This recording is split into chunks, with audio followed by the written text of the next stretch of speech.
garlic. It's one of those ingredients we all know and love. It adds flavor, it smells strong, and somehow it's also famous for chasing away vampires. Yep, for centuries people believed this kitchen staple could protect them from blood-sucking creatures of the night. But how did that idea even start? Why garlic of all things?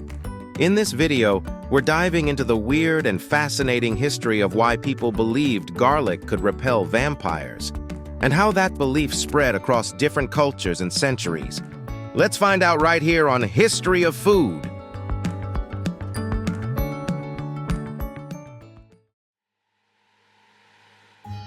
Garlic has always been a bit of a paradox.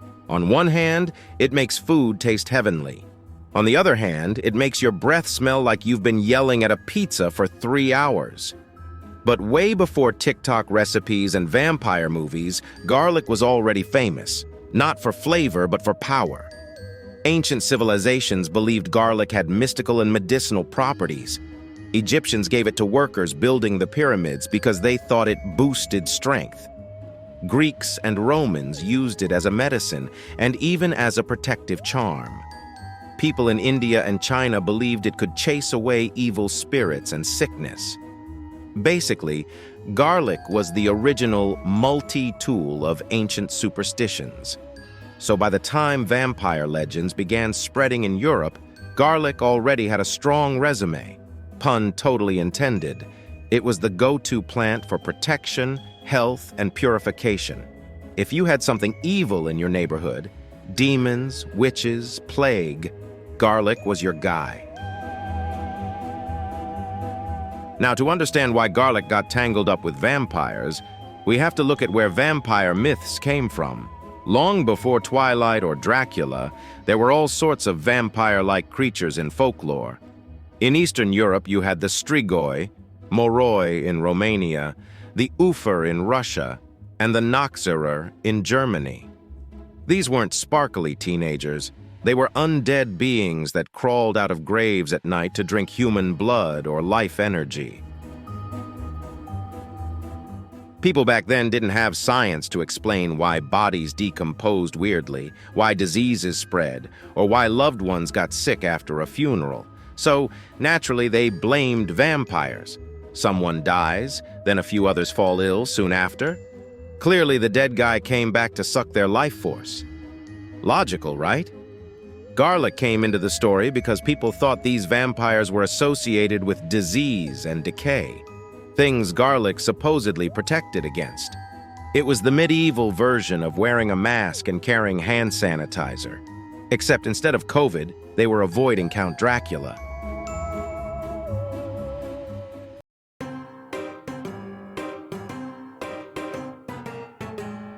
So how exactly was garlic supposed to repel vampires? The idea was that its smell, that strong, pungent aroma, could drive away evil. You have to remember, in the pre-deodorant era, anything with a strong odor was considered powerful. People believed that foul smells could block out evil spirits or poison in the air. It's called the miasma theory, and it was basically the science of, if it stinks, it must work. Garlic, with its intense sulfur compounds, was like a chemical weapon against invisible evil. Villagers hung garlic braids over doors, windows, and even around their necks. Some even rubbed it on their livestock to keep vampires from draining the animals. Imagine trying to explain to your neighbor why your cow smells like an Italian restaurant. And according to folklore, vampires, being creatures of rot and death, couldn't stand the purity and vitality of garlic.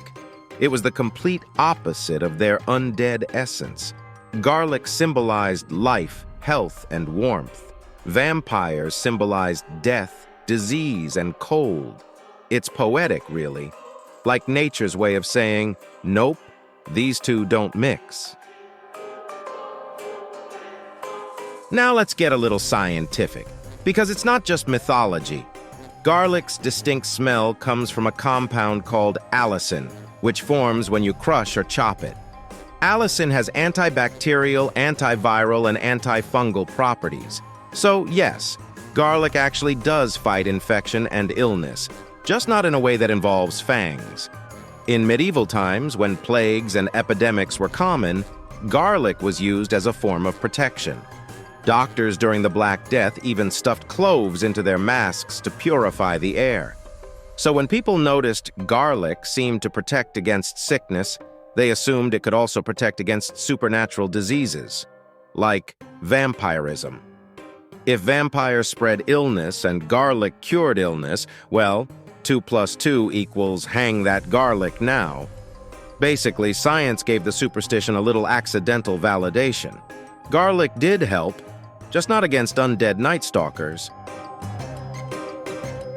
Fast forward to the late 19th century, and garlic's reputation as vampire kryptonite went global, thanks to Bram Stoker's Dracula. In the novel, characters use garlic flowers to protect themselves from Count Dracula's attacks. That detail cemented the garlic vampire connection in popular culture. Ever since then, every movie, show, and Halloween costume has followed suit. From Bela Lugosi's dramatic Dracula in the 1930s to the campy vampire hunters of the 80s, garlic became the symbol of defense, the underdog hero of horror stories. And let's be honest, there's something deeply funny about it. You've got this centuries-old immortal being, a creature of darkness and power, and you're telling me it's terrified of pasta seasoning. But that's the charm of folklore. It takes something simple and turns it into something magical. Here's the wild part.